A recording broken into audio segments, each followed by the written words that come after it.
Right, end of day 14, I believe, and I arrived to the kids' camping paradise. This place is full of kids. No wonder they got like this bouncy castle thingies, all kind of slidey things. So you can't really see them from here, but they're just amazing, and kids are loving it. Kids are loving it, and this place is just made for kids. This is in Netherlands, a bit of middle of nowhere again. Very cheap, very affordable, a lot of space, and again, farm circumstances. So it's great for families. Biggest day ever. 156k. Goddamn. I feel tired. Good effort. Tends getting dry.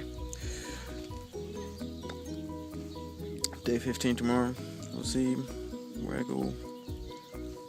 I might just do like 60k or something, because it might rain. We might have showers, so we'll see. Today was a good day though. Great weather.